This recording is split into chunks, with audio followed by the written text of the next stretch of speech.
This is by Injora. At first when I ordered it, I thought, okay, they knocked off another original brand, but it's not. This is all Injora. Let's get to the table. Here it is, and it is not a clone. Look at the transfer case on this thing. Now, the single speed is only about $5 less. So, well, get the 2-speed, right? You can definitely tell this is pretty much all Injora. There's a lot of metal here. I want to show you guys, if I can show it here. Look at the rotation of the drive shafts. So it does have counter rotating drive shafts to the front and the back. But there's also other outlets on this transfer case. Look at that. That's pretty neat to see. Now, it was mentioned a while back, oh, you should do counter rotation because that'll take all your torque twist away. No. The only way it's going to take your torque twist away is on straight launches on flat ground. When you're sitting like this and all the weight's on the back, guess what? You still got the same torque through the drive shaft, to the transmission, to the frame, same torque twist. So, but launching like this, taking off there and all that, so long as you're not popping a wheelie, it will actually counter the torque twist. It will, like that. And the shocks, they feel like they've got maybe a drop of oil in them. Let's check that out. Well, as you guys can see, barely a drop. Put some 900 CST shock oil in all the shocks, and the pistons are really loose. I don't really think it's doing a whole lot except oiling the O-rings. It comes with wheel hexes, wheel pins, wheel nuts. This pinion gear, this is important. This is a planetary transmission. You cannot change the gearing. Look at the wheel hexes. This particular one here, not so good. They did not finish it. Got 3 out of 4 though. I can find some wheel hexes. It'll be all right. Before we get into the transmission, this does have a planetary setup. That's the reason for that pinion gear. It's not adjustable. The gearing is what it is. And I've already had this out and I've looked at the sun gears and all that stuff. Check this out. It has a decently nice outer gear right here, so that's not too bad. Looks beefy, like a steel here and a centered metal here. Looking inside, you can see the gears right here. Now they're not turning because the outer piece that I just showed you is not there. However, these gears do not ride on a bearing. So the entire time you're driving, these have bushing resistance on them.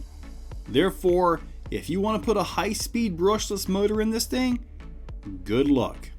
Because I don't think these will take that for very long. Which is why this one is going to get a Crawlmaster Sport 540 16 turn. Why 540, you say? Because there isn't enough room in here for a 550 and to fit the servo. Gotta have a 540. So that little motor and a 1080 ESC is what's going to power this thing. And let's keep on digging because I want to see what's in this thing. These are set screws with just a little bit of a pin on them for a physical hold. As I'm about to take the transfer case out, look at that bolt pattern. That is the axial 3-gear bolt pattern. Yeah, okay, some versatility here. Here's the transfer case. Interesting. If I can get this, there we go. Wow, nice beefy solid metal gears. Okay, this is your input right here. That's your output for the rear. This is your output for the front. See this little guy over here? See that smaller gear? This means we can overdrive this thing. Yeah, so all I've got to do is move the drive shaft from here over to here and I can overdrive the front. However, that'll offset the drive shaft. That may not be the best way. It looks to me like we can switch this around and actually keep the output over here where it's supposed to be and get the overdrive. That's something to mess with right there. As far as the plastic goes, you can tell this isn't a high-end plastic. But this is a nice little transfer case. I mean, for real, I'm impressed. And now we get to look into the transmission. Now, I know a lot of you guys are liking the forward motor mounts and all that. Well, this is as forward as you can possibly get, I think. I mean, this is right up to the servo. And the transmission is out. Gonna be interesting to see what's inside of this thing. Probably some gears.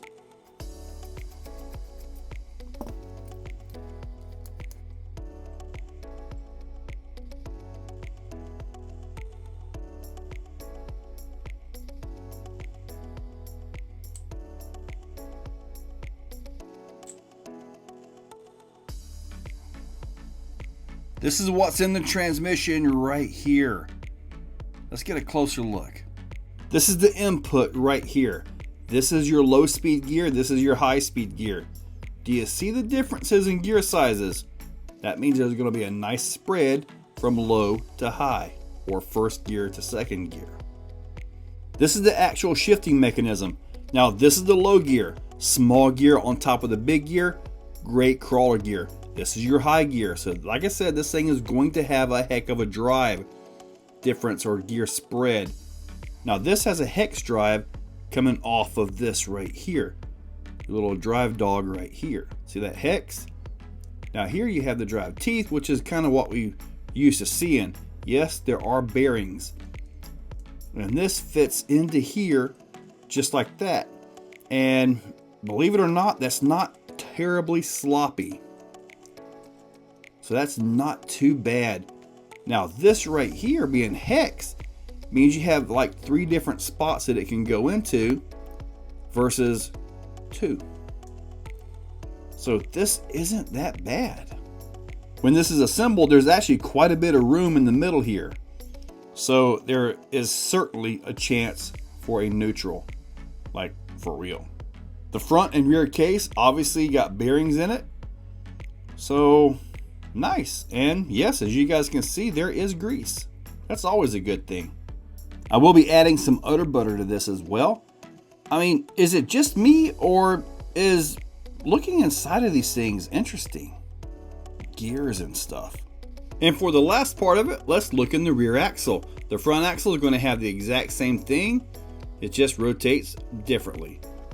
But hey, again, plenty of grease. I'm really impressed with all the grease on this thing. And that's it. I mean, unless the materials themselves just are completely garbage, it's actually a decent truck. I mean, for real. Now, as far as the wheel hexes go, that one oddball, I'll just find the wheel hex. That's not a big deal. As far as the gears and all go like this is all staying out because now I get to go into putting the electronics into here. The electronics are going to be a simple HK Hobbies 35 kg plus servo. That's a pretty darn good little servo there. A Hobbywing 1080 ESC, and of course the 16-turn 540 Crawlmaster Sport. This should be enough to take this and make it perform pretty darn well, because you can't fit a 550 in here because it hits the servo. Now I'm going to use the udder butter into here on these journals because there's no bearings or anything in that planetary. Like I told you guys earlier, I don't think it can take a lot of RPMs. So yeah, I'm going to kind of keep this low RPM, let that second gear do its job, and see where it goes. I mean, I got my hopes up. I really do. Well, that was my first look and pretty much a teardown of the Injora 313 millimeter wheelbase crawler. It's got some nice pieces on it. Hopefully, if the ring and pinions give issues, hopefully they're not some proprietary thing. Hopefully. But I'm actually looking forward to it. It's not going to be a high power. It's not going to be an abusive vehicle. Like I say, I'm thinking pretty much like a class 1 style vehicle, because I also got the hard body to put together. So this is going to go on here somehow. I'm not even sure how to mount this thing. Magnets? But I'm thinking more like a Class 1 style vehicle, gentle, easy driving. I mean, it's got a 16-turn Crawlmaster Sport motor on it. I mean, that should be mild enough, right? We'll have to find out. Hopefully you guys like the video, the teardown, all that stuff. I'm also going to do a complete video just on the build of this, which I've never done before, but it's got some really nice stuff in it. It's kind of a weird hard body. Hey, it's a first for me, guys. So check that description. Use those links. I'll link up both of those down below. And I guess now I get to start putting some electronics in this thing. Ha! Guys, catch y'all later.